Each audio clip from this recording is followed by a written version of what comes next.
Come one, come all to the Dwarven Extravaganza, where our fiercest dwarf main will teach all kinds of crazy tricks and secrets. Free of charge, of course, as long as you'll lend an ear or two. This is the first part of my 3-video Torbjorn guide, which I go over a lot of the aspects of Torbjorn's kit that can help you become the next 500 and maybe even the next to Fran in less than a night. So, if I could interest you in a pint, let's begin.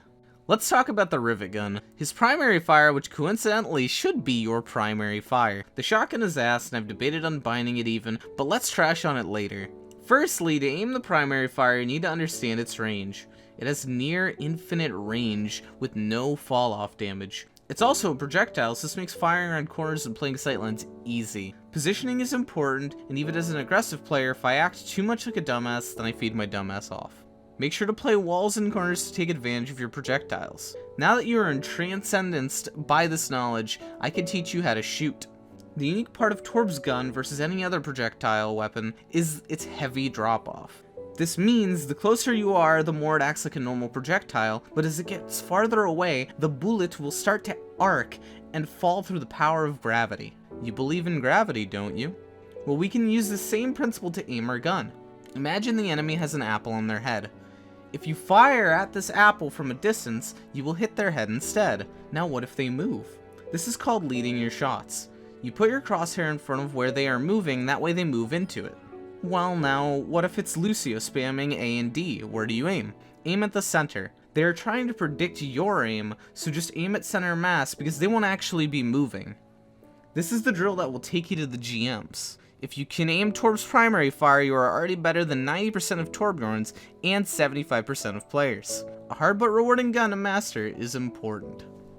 Sadly, people get baited by this incredible creation into using its bad side. The shotgun used to be something that I considered a great utility, but after the rework it was changed badly. Blizzard has nerfed the damage of the shotgun and changed its spread to a star. This star shape actually hurts Torbjorn quite a bit if you aren't close enough. The tips will zip right past their skulls. And it's randomized, so you will never reach the truth that every shot missed is all RNG. It also has even more nerf damage once the enemies refuse to step into your 15-meter stand range. Fall left damage in a gun that already gets insanely bad spread at 15 meters is unnecessary since the bullets would rarely hit anyway. Finally, it also takes 3 ammunition instead of 1, decreasing your ammo count quickly and using up your potential primary fire ammo. If you are still inclined to use the shotgun, it is a better option for speed, which helps your TTK, time to kill, because if an enemy needs to die faster, it doesn't matter how good you are with the primary. It is a bit harder as they need to be close to you, and Torbjorn should really never be close to the enemy, but it gets the job done. Also, by firing more bullets, you essentially have a handicap for bad aimers that can help them to hit more shots on low HP targets. Essentially, though, it should really only be used as a secondary option if you get dove and need to quickly take someone out, or if there is a low HP enemy nearby that is close enough for your bullets to hit. A fun tip is that you can use your shotgun to execute sleeping targets with ease, since shotgun's downsides are minimized when the enemy isn't awake. Hammer is the other weapon, the ugly duckling of Torbjorn's arsenal. Mostly used for memes and mocked outside of Overwatch League, this hammer does provide surprisingly good utility. It has cleave damage and goes through shields just like your normal melee, which means it is the better option due to its higher damage and speed amp from overload most of the time. In about 2 to 2.5 hammer swings, it will even reload your gun for you while it's out. Shamefully, you really shouldn't be in melee range, but if you are, it is a great option. One thing is, do not use it to heal your turret. You are better off shooting people during that time. Using your ability again to replace is a better option, as it full heals the turret and makes it so you don't have to move out of position to get the turret back up. The turret goes on CD once it dies, so it doesn't matter if it gets the CD used up. Super Smash Brothers Melee! Now that we know more about the Chad Hammer, what usage is there left for the Virgin Melee? Well, Melee can actually be used in animation canceling. You can cancel reload with it and combo a reload cancel into a slightly faster firing cancel. Some pretty cool stuff. Also, fun fact, you can create a silence effect if you fire and swap weapons. Since we've gone over every weapon, let's head over to the abilities. So, you want to get angry, don't you? Well, Torbjorn's got the solution for you. Overload a super fast steroid for a couple of seconds on a measly 12-second cooldown. You get speed, bullet speed, and HP in the form of juicy armor that negates many bullets from doing more damage. This ability can be used for so much while pissed off. If you have any sort of damage boost here on your team, you can combo it to kill people faster. Because when people die, they're dead, and this is good for your team. Beyond murdering faster, it helps you survive enemy ultimates and play aggressive into them. For example, if a Pharah or Reaper's ulting, they're generally stationary, but put out a lot of damage quickly. Well, you as the God Gamer can pop off on them a lot easier with your additional armor and attack speed. It's almost always a good trade to pop Overload and try to duel them down quickly. You can also use Overload to chase people down and bite their kneecaps. In some cases, it's even a decent shield break tool if you're doing Rhine battles where one wants to get their slam off before the other. If you aren't playing like an aggressive gunslinging engineer, then you can use it defensively to disengage on enemies who dive into you with ease. Or, if you potentially get caught out by an ability of sort like Hook, Freeze, Sleep Dart, then you can pop Overload to buy yourself some time. If you're really feeling it, you can even use it as a speed boost to get across gaps. For example, Hanamura has one of the most prominent parkour flanks that Overload allows you to bypass. Do not ever use it out of spawn. You gain negative value when wasting Overload.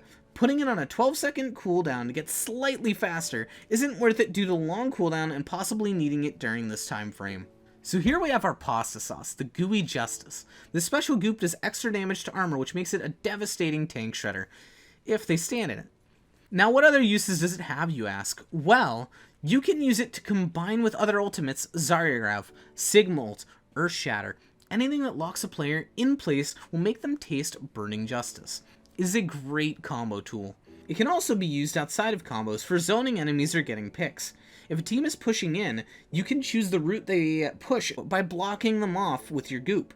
Hell, you can use it as a survival island to lock a player or two down until the final drop lands in the middle.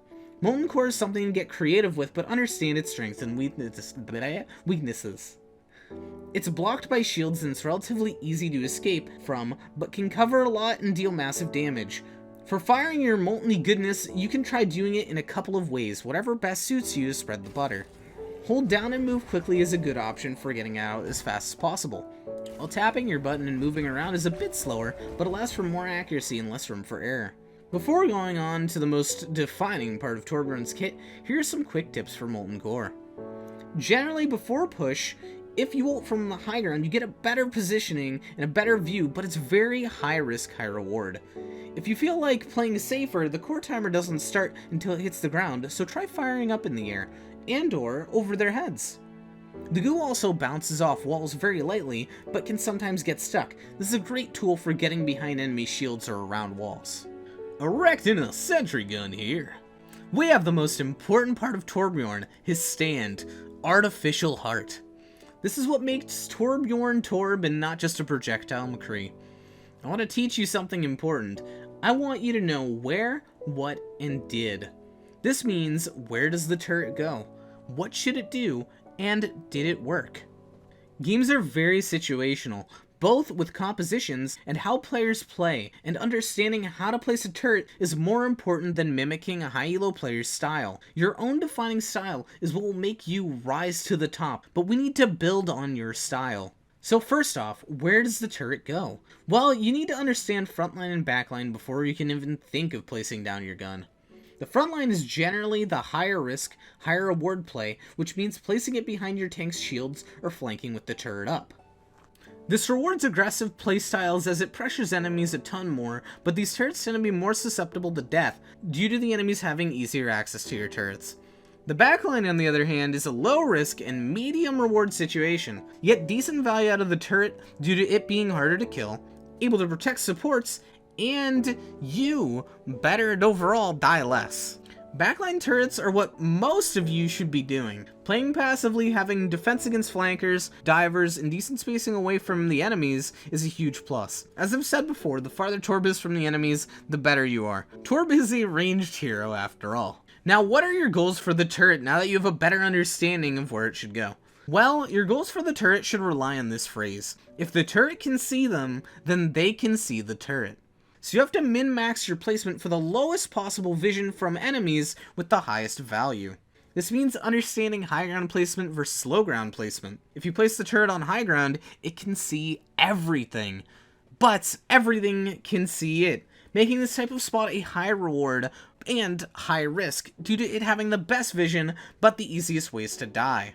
For low ground, on the other hand, it generally has a mid-tier view of the land, making enemies having a harder time to see it as well. There is also the added benefit of shielding and natural protection being more abundant for the turret on lower ground. These are the general rules of turret placement, along with the risks you want to take for each turret. But do note, each map's layout is different, and some maps provide greatly protected high grounds with way riskier low grounds. Here's a quick list of high ground maps versus low ground maps, but you need to factor in your enemy team's composition and your own composition for the best spot. Keep in mind when placing a turret that some other goals for the turret are to zone players and provide crossfire. You want a turret that can keep people at bay and distract enemies from you and your allies, wasting vital time, ammunition, and HP to track down your construction. So, you feel confident yet? Well, place that turret down, sit back, and watch it all go down, because this is the final key to successful placements. Did it work? Experience is the best way to know whether something works for you in your ranked bracket or not. People play differently, especially in different ranked brackets. So if your turret has been dying a lot in your placements, consider what's going wrong, what the enemy is doing, and why the turret is dying before placing it back down. Hell, the best thing to analyze in the game, and to become a better player, is deaths. But that will be gone over in the future. For now, analyze just your turret deaths and figure out what the problem is. The replay feature can help a ton with this. It looks like we're done. Man, I'm sweating already. As Torbjorn himself says, hard work pays off, so get your butt out there and kick some ass. If you'd like, I stream a variety of stuff Friday to Monday, 8 to 11:30 p.m. And you can follow my trash at any of these locations, but join my Discord because, well, if you join my Discord, then you get lots of cool things, like making friends with other dwarven degenerates, and knowing my schedule live. Hell, there's even a channel to get a quick VOD review if you'd like. So, until next time, see you later, and also, fuck you.